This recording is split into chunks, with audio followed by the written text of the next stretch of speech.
Hey, it's Frank here with 4D Honeybee, and I'm going to do something different today. I'm going to do a microwave installation. This is an over-the-range microwave from KitchenAid that's going to fit right here in this hole. And the reason why I'm doing this video is because I searched on YouTube for this type of install, and there weren't many videos. As a matter of fact, I could only find one, and it was a little old. But I decided to go ahead and do it just to see if anyone else can get some ideas on how to do it. And first thing that you find when you buy this microwave is that it says that if you have a stud within 6 inches of the center line of the space where it's supposed to go, you can't install it. Which is a little misleading. I mean, you basically have to move the stud. So you see this stud here, sure enough, the center line's right about here. So it's pretty much right at the center line. So you've got to remove that stud. So that's what I did. That's the first thing I did here, was I cut the drywall open. Cut a nice big opening so you can work with it. And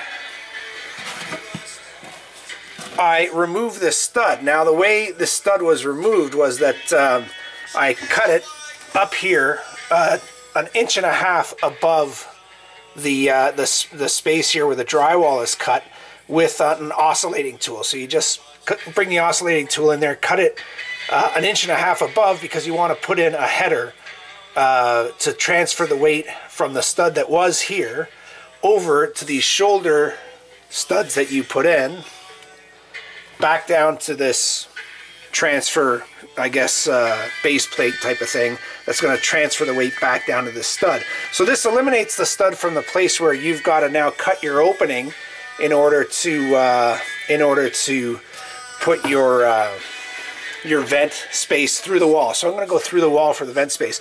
I also had electrical run here, and what I had to do for that is I had to drill a hole and run the electrical through that top stud there, and bring it up into the cabinet there. That's the best place usually for you to plug it. That's generally where they want you to plug the microwave. You drill a little hole down there, and that's how you feed the cable to plug in the microwave. So I guess the stuff that I've got to do now is I've got to cut the vent hole for the microwave right in here, but I'm going to also frame out that hole so that I can screw my drywall back to it. I have to cut out the vent hole, I have to cut the hole, frame it, and then insulate and vapor barrier this. And this is amazing. You can see why you need vapor barrier, right? It's a freezing cold day out here, and this vapor barrier, this insulation, has actually stuck to the wall because it's frozen. So there's not that much humidity in this room, but there is humidity. It's gone through the insulation, hit the cold wall, frozen the drywall. And that's why you put this vapor barrier on. And I'm surprised the instructions don't say anything about vapor barrier or about insulation. I guess for that matter, you're just supposed to know that. But anyway, we'll get going with that. Then we will put a bracket up here which supports the microwave. That supports the back of it. We will drill holes for bolts underneath here to hold the microwave up. And then on the microwave itself, we got to take this blower at the back. The fan right now has to be set up to blow air out the back, right? Out through these grills. And I think you actually are supposed to remove these grills as well. So what we've got to do is access this, pull out the blower, reverse it so that it's blowing out the back here, and then that's sort of the last stage that you do before you go for the install. So thanks for joining me. We'll see how she goes. Okay, so the first thing you've got to do is frame out the space, the opening for the vent. So the best way to do that is to find your center line. So I measured the center line and I marked it on the walls here, and I also marked it up on the cabinet here, because I wanted to make sure that the center line of the cabinet was the center line of the space of the opening as well. And they do all jive, as you can see with the laser. They all jive quite nicely. So I'll transpose that over to here now, and just mark the center line here to be able to reference for the box. And we'll start everything off of here, and that way we know that everything is all centered. Okay, now the pre-prescribed box size that they want is 12 inches wide by 4 inches long. So I'm just going to cut 2 vertical pieces that are 4 inches and then 1 horizontal piece that goes all the way across. Screw it in, and actually before I do that, I'm going to mark off the opening for the actual wall plate that goes outside. because you want to cut that before you have the frame up, because if not, it makes it harder to get at. So I'll mark that up first, and then we'll do the framing. Okay, so here's the wall cap that I bought. I think it was like 19 bucks at Home Depot. It does not come with the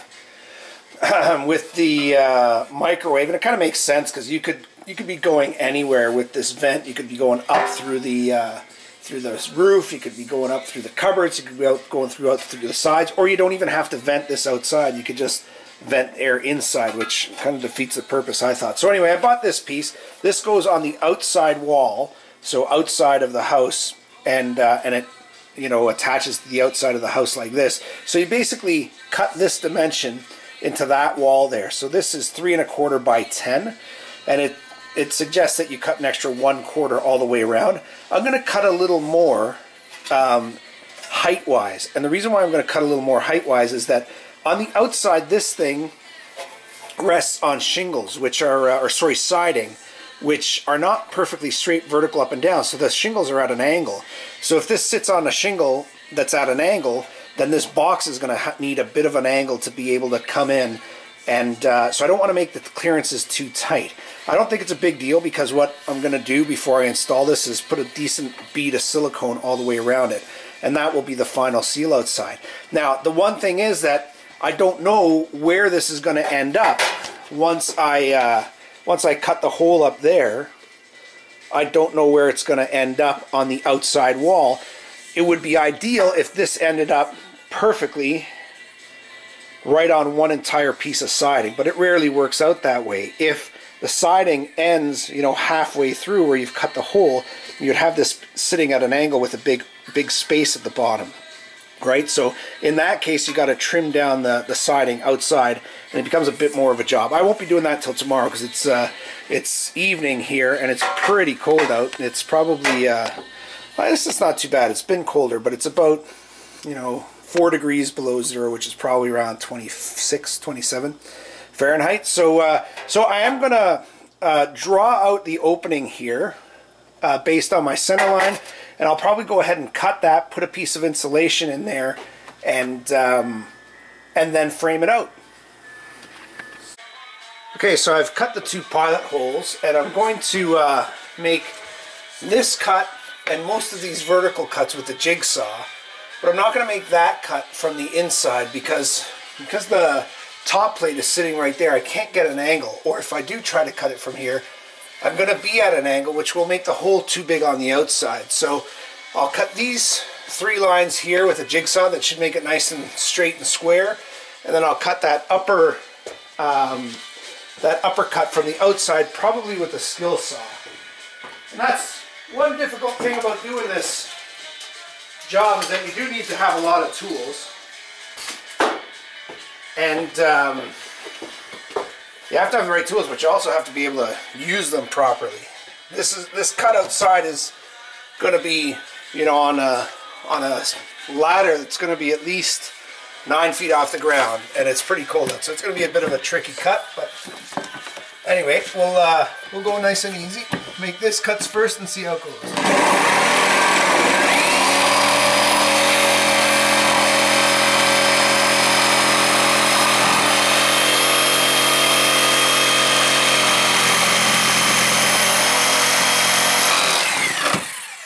Up to a nail there, so I'm just going to stop and see if I can remove that nail, because I don't want to kill this blade.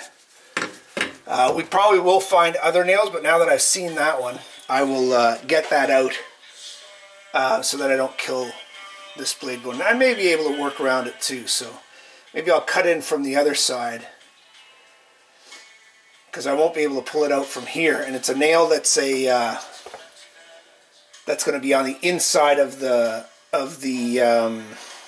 siding, so I can't take it out from the other side either. So let's see, maybe I will just try and lift it up, lift the tip of it up, and see if I can get some pliers on it, maybe pull it through here. Let's see. Okay, so hopefully you'll be able to see this. My body will probably be in the way, but I lifted up the nail, and now I'm just trying to pull it through on this side so that it gets out of the way, and sure enough it worked out right. See that?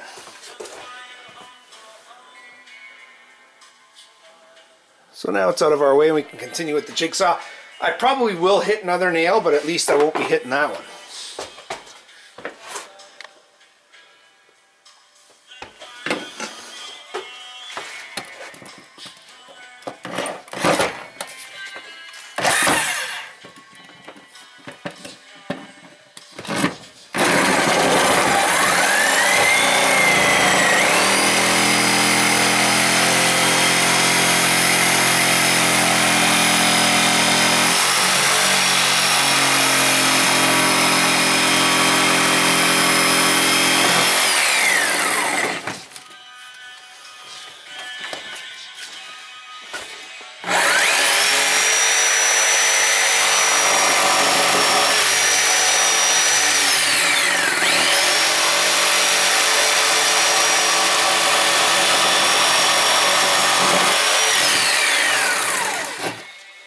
Cut started off really crookedly, and it's just because I don't have enough light here to see properly. So again, that's something that I'm going to change right now. As soon as I finish this cut, I'm going to get a better spotlight out here to be able to see.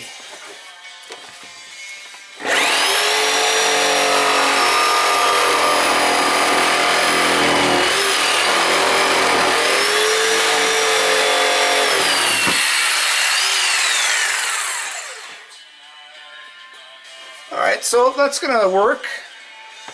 Again, I won't make that top cut today. I'll leave that for tomorrow, but I will now do the framing of the box that is desired for the microwave vent opening.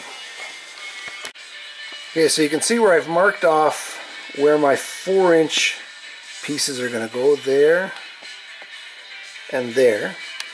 I've pre-drilled them, and I will screw those in first, and then I'll put the piece across the bottom of them. So you can see how I've just pre-drilled them here and here, just to make it a little easier to screw them in. And now let's see if we can just finish this bit of framing here, and then we start to look at the drywall piece that's going to cover the whole thing. Mark these so that 12 inches is on the inside. I want to make sure that the space is nice and square. So I did square it off.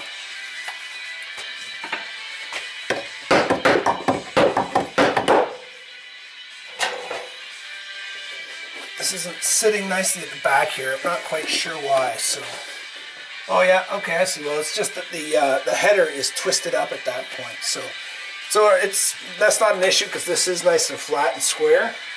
And again, this is still a rough-in opening, right? Like nobody's going to see it, and the only real function that it provides is to make a space for the vent air to come out. So, and this hole is a lot bigger than what's needed, because it's the smaller hole on the inside that's the one that has to be a little more precise. Now, the manual for the microwave doesn't actually tell. I'm just going to turn down the radio a bit. The manual for the microwave doesn't actually tell you to frame this out. I'm not sure why they don't, because if you don't frame this out and you just cut a hole in the drywall, then air is going to be blowing all inside this wall. Some of it's going to get out as well, but by building this frame here, the air that comes out of the back of the microwave is going to have no choice but to go out through this channel that I've built it. I'll seal it off everywhere else and make something of an air barrier. I'm probably blocking the way of it. And then the air has to go out there. So that's why I'm doing this. And I'll show you some more steps that I'm going to take near the end to make sure, just to reduce the amount of cold air that comes through here. Because if you could feel it right now, you feel a lot of cold air.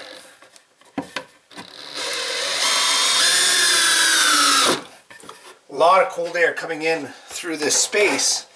And you know, all you're going to have blocking the outside air from you is two of these thin little rinky-dink pieces of aluminum, right? It's minus 35 degrees Celsius out here, -510 Fahrenheit, any given time. So you don't want that. So I'm going to try and do a little better than what the book recommended as far as that. So you can see it, that's how the frame's going to go. I cut out a little notch here for this cable to go through.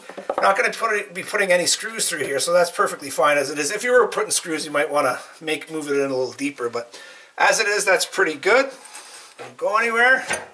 Put a couple more screws in here, and then we're on our next step.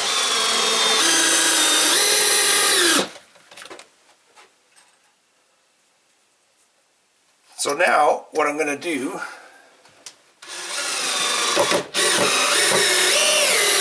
is we'll need to insulate and vapor barrier everything else, and we'll even vapor barrier the area inside here because that's where grease is going to be all flying out there. So I'd rather have the grease stick into the plastic vapor barrier and not the wooden studs. So that's it. You get the picture. A couple more screws, and then the next step will probably be closing up this space by putting the insulation back in, putting the vapor barrier up, cutting the piece of drywall, putting it up, and then we're ready to put the bracket in. Then we can put the bracket in maybe today, maybe tomorrow, depending on how the whole drywalling goes. Okay.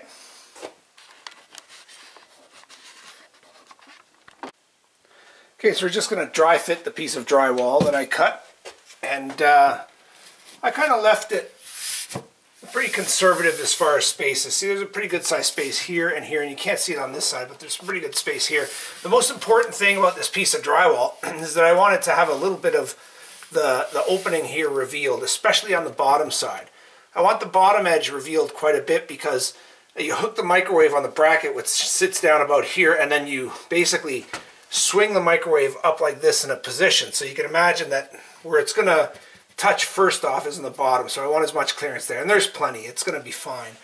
Then what I'm going to do is once I put some tape and mud on this, screw it all in, what I will do before I put the microwave up is I'm going to just put a little weather stripping right around here in the hopes that the weather stripping will make a seal with the back of the microwave, and that will prevent air from the outside coming in, and it will vent all the air out through there. There'll be no other place for the air to go. Again, that's not in the manual, but I decided I'd do that just to make it a bit of a better fit. So we'll screw this in, mud it up, and that's probably it for today. Okay, so you see I screwed in my piece of drywall. I've also taped it up. And now I'm just going to do a light coat of mud over top. And again, I'm not very good at this, so take it for what it is. But it really is just a matter of making a seal. And you don't have to be too pretty with it, but one thing you don't want to do is you don't want to leave too much mud on it, because then that will affect the positioning of the microwave, or it could. As luck would have it, as you can see down here, that is where my bracket has to end up, and it happens to fall right on that space there, which is not good. If I had to do this all over again, I probably would have known where that bracket was supposed to go and not made that stud right there, that horizontal piece right there. I probably would have brought it up a bit so that it would be out of the way, because as it is there, you can see now I got to let the mud dry, then I'm going to put it on, and it might not seat it properly. Not that it really matters, because all you need it is to be secure with lag bolts in studs and screws and drywall and such, and you need it to be level, most importantly, so that your microwave ends up level. So there is a bit of room for play in the bracket itself. So I'm just going to mud this up. You can watch it and you can laugh at it, and then that's it. I'm going to let it sit for the night and put on the bracket and finish cutting the hole on the outside in the morning, and then hopefully I'll be installing a microwave.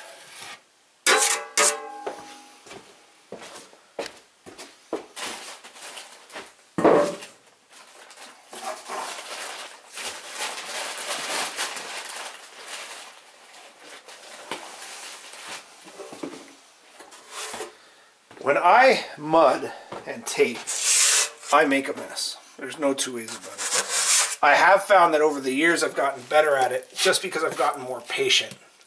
And it is a job that requires a lot of patience because you just can't rush it. If you're doing it for finishing purposes, you got to plan to do at least 3 or 4 coats. And again, there's no taking shortcuts on that.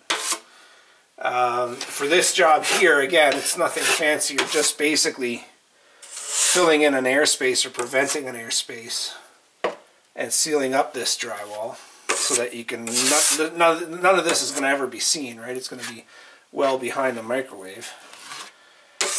But you still don't want to, you don't want to make a mess, and you don't want to leave it clumpy, and you don't want to leave too much kicking around. So you do want to make it smooth and as good as you can, I guess.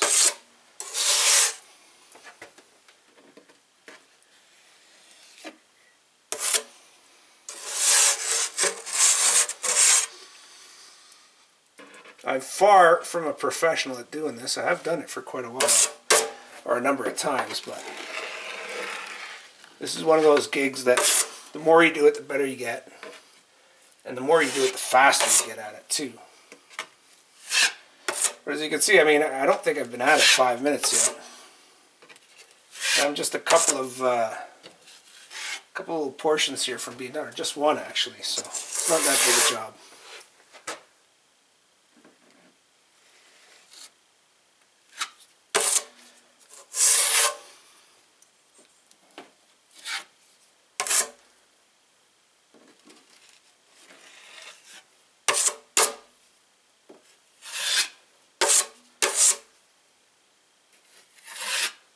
So that is about it. Everything is covered, everything is sealed up. Just a couple little gaps here that I will fill. And I won't get too fancy with it, because another thing that I notice about mudding is the more you mess around with it trying to be perfect, the worse you make it. So we will leave well enough alone very soon here. Of course, as I say that, I keep doing more stuff.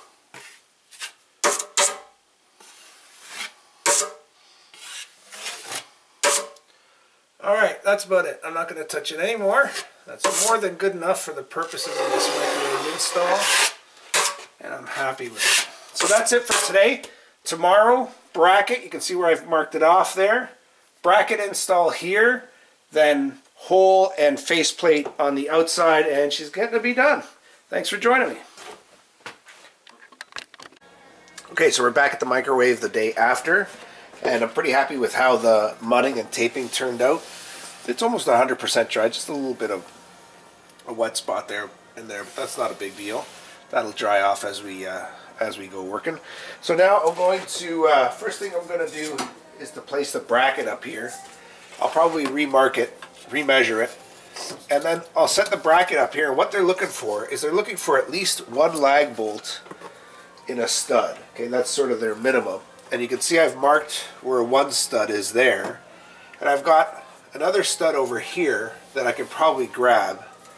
I'll mark those off, and then I'll drill a pilot hole for their, what they're calling their lag bolt. It's not much of a lag bolt, but anyway.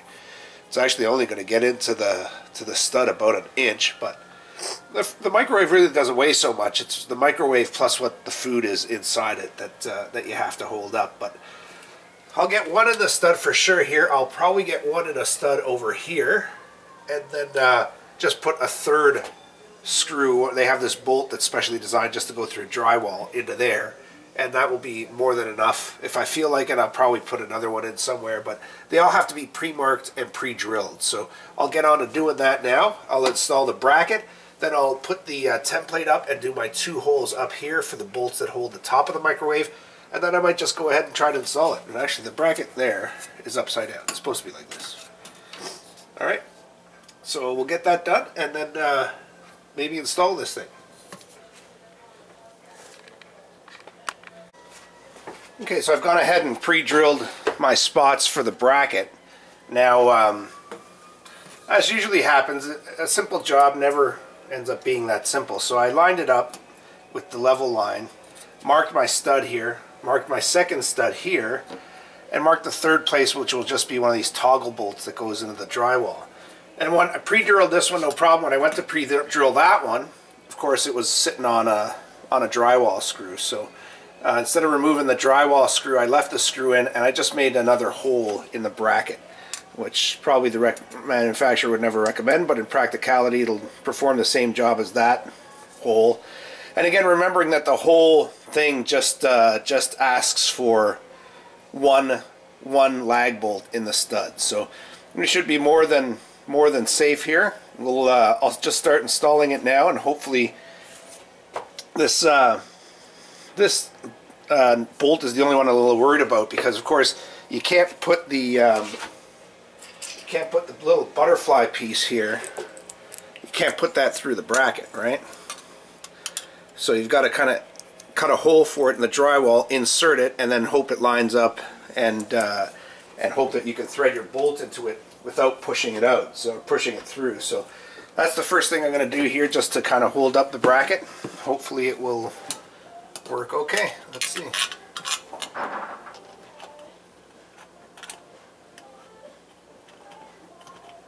If it feels like it's got it and it's threading through, which it is, then at any point I can just push it right on through the drywall and keep tightening it up. So it has caught it, which is good. I'll just get the other lag bolts going and secure this bracket. Okay, so I've gone ahead and taped the template for the holes in the upper cabinet where the bolts have to go to support this thing. And I hate doing this. I hate using templates because they're always a little tricky to deal with. They're not the right size. You know, that template is bigger than the opening. So I thought the most important thing was to make sure it's absolutely perfectly flush with the back wall. And then secondly was to make sure it's really flush or really lined up with the center line. You can't see the center line because it's covered by the template, but I marked the center line at the front and on the back wall there. So that is lined up, and that's a pretty important thing. Now I'm going to just mark the holes. There's one there marked D, and there's one over here marked E. I'm just going to mark them with the screw so that I get a good mark, and then I'll do my 3/8 inch hole is what they're asking for. Okay, so I've gone ahead and drilled the 2 holes for the bolts that support the top of the microwave. They're 3/8 inch holes, which gives you a little bit of play in that bolt, which is pretty critical because when you go to bring that microwave up, it's not going to line up perfectly. So I'm hoping that 3/8 inch will be enough to be able to grab and pull up the microwave. The other thing that I've done, which again is not called for in the manual, is I put a seal around the opening. And I'm hoping that I can just get a bit of compression on that seal when the microwave goes up, and the bolts basically lift it the last few inches or centimeters there. Because if not, you've got a big airspace there, and there's a gap for air to be able to come out behind the microwave, and I definitely don't want that. The ideal thing would be to have this completely sealed from the back of the microwave here, which still needs to have this vent plate put on it. From the back of the microwave, sealed all against around the wall, so the only place the air can go out is out the back through the wall cap. So I'm going to just carry on right now and remove and rearrange the blower so that it blows out the back. We'll probably do a quick test on that, and then I will attempt to get the whole thing up on the wall. So you can see the blower screws are in here, and I can see them. Let's see if I can feel my way to these screws. Yep. So it's just 4 screws. You loosen up the blower here.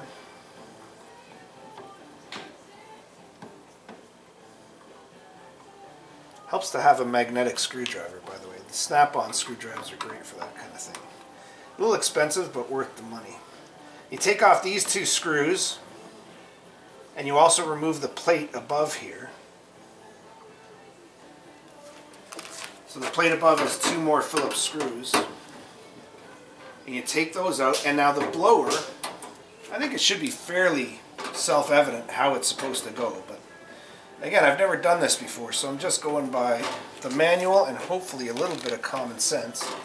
So this plate you just slide forward like this, And yeah, so the blower should come straight out like that, and it does. You can see it's connected.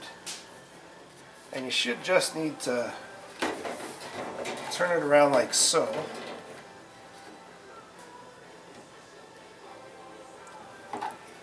And put it back in. So this is the way it's going to want to go. So now the blower is facing out. There's only one way for the air to go. Set it back down.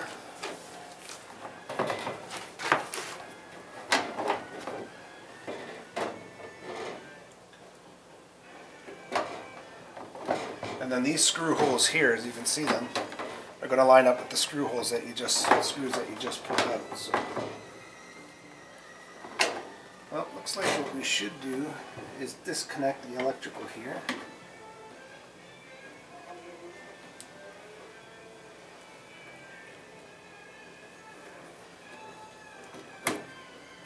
Drop it in. Maybe reroute the electrical a little bit.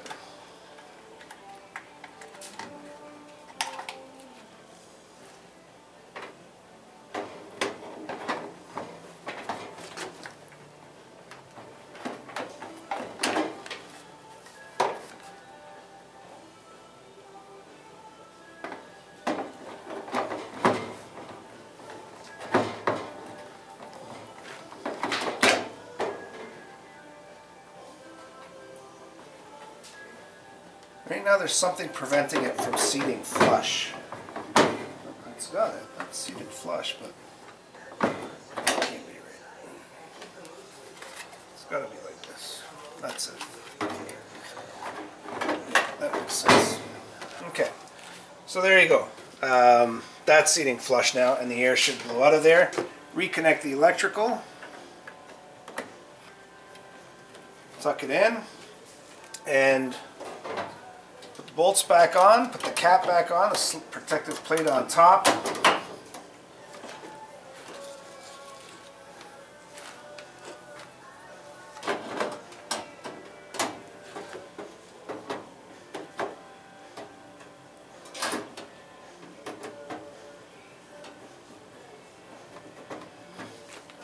And then we'll put the 2 screws in the back of the blower as well. And I will plug this in and just give it a test before I install it, just to make sure it's working, to make sure it's functioning properly.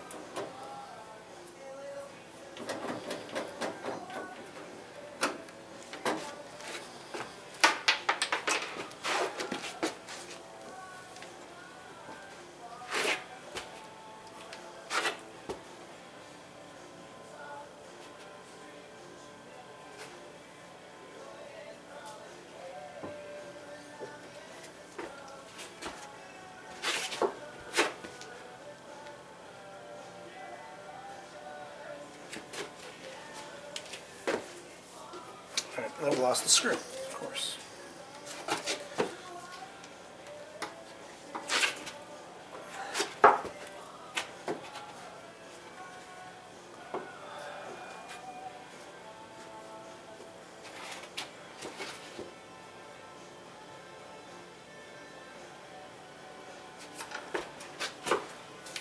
Is everyone's floor a black hole of losing screws?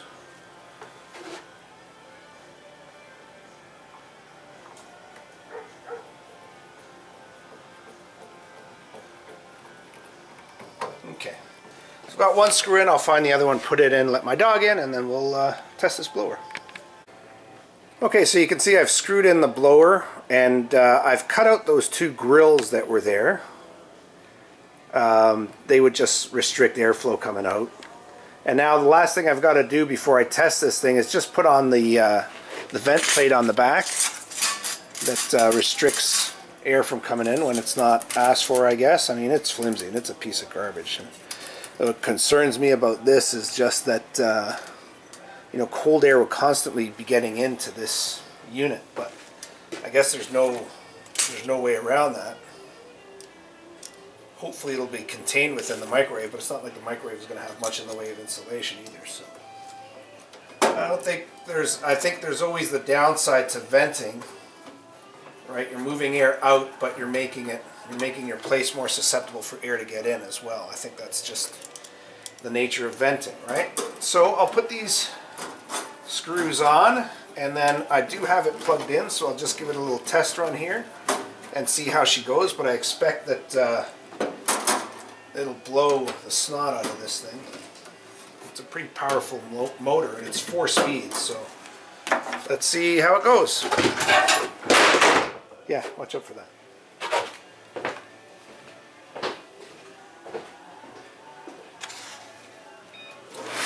There's high speed.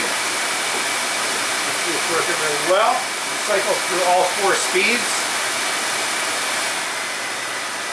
Medium high, medium, low. You can see the damper is still open, so air's going out. And that's it. That's what I wanted to check. I just wanted to know that it's working properly. Alright, last thing now, at least for now, is going to be to try and lift this thing. Now the book recommends 2 people minimum, and I can tell why. Most of the weight of this just sits in the front left side of it. And I'm going to give it a try myself, because one good thing is that when you do hook it on the back, when you know you've got it hooked on the plate there, then it's only the front that you need to worry about. So I'll give it a try and see how it goes, and if it's not going well, I will just leave it until I get some help. I can't have a repeat of when I installed this cabinet. When I installed this cabinet, I dropped it twice. And it didn't damage it, but that wouldn't be the same way with the microwave. If I drop that thing, it's done. So I'll see how it goes, and hopefully that's the last part of the interior installation. Then all I've got to do is get outside and cut that hole on the outside and install the vent cap on the outside and caulk it, and it's done. Okay, so I did get it up there. Still kind of huffing and puffing. It's not too bad for a one-guy job. I mean, if you absolutely can, do 2, because the nice thing is once you hook it on the back bracket, you're just holding the weight of the front. And with my ladder there, I was able to climb up and just push the microwave up until it lined up nicely with the bolts. Now I'm just going to, and I haven't tightened the bolts all the way down yet, because I'm just going to use the last bit of the screw threads that I have left in the bolts just to level it off. So let's see what we got here. I'll take you up and help with the leveling, I guess. Let's see what we got.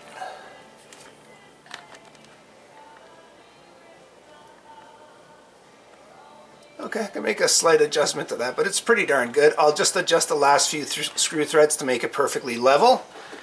And then I will have a breather. And then I will go outside and cut the hole and install the vent, and then this installation is done.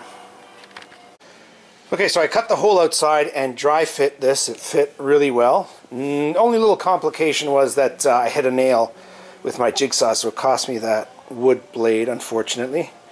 So I had to look at the microwave from behind to see if that seal that I put up is doing anything, and it's not. There's still a good, 1/4 inch gap. So what I'm going to do is I am going to spray that cavity with foam. Not too much, because I don't want the foam to expand so much that it interferes with the flapper valve there. But I'm going to do that first. I'm going to actually bead this up with silicone now, with my trusty silicone gun there, and let it sit while I go outside, spray the foam in, and then I will bring this up, put 4 screws in, and this job is done. Okay, so it might not be a good recording. I'm going to try and film and silicone at the same time. And it's giving a lovely bead, as you can see, I hope. But I really can't do this with one hand, so let me get back to you in a second. So here's the monster bead of silicone I put on this thing. Kind of overkill, but I don't think you can put too much. If it squishes out, it squishes out. I don't really care. Now I'm going to get outside and do a quick spray foam, and then come back and install the vent, and that's it. This job's okay. So that's it. So I screwed the outside cap on. Hit the fan, it sounds good from in here. Now we'll go out and just do one final inspection. And this is done. I know, Tower, I know. My assistant dog, Tower, desperately doesn't want to be left inside, but it's too cold for him out here. So I'll just take you right out here. Well, you can certainly hear it working. Where is it? There.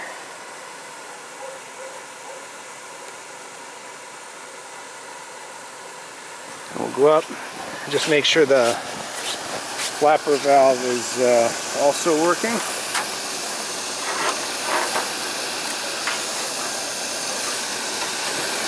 And it is. You can see that silicone squished out really nicely all around the vent. And that's a really good installation. Very happy with that. You can also see the spray foam inside. See that it foams it up a little bit. Just to, again, make sure that all the air actually comes out where it's supposed to and not just seep into the kitchen. Okay, that's it for this video on installing a over-the-range microwave with a wall vent system. I'd say on the do-it-yourself scheme of things, this is probably a 7 out of 10. So as far as difficulty. If you're not comfortable with framing and with having to relocate a joist or a stud or a header, if you're not comfortable with drywall, there was some electrical here, but electrical has to be inspected by an electrician anyway.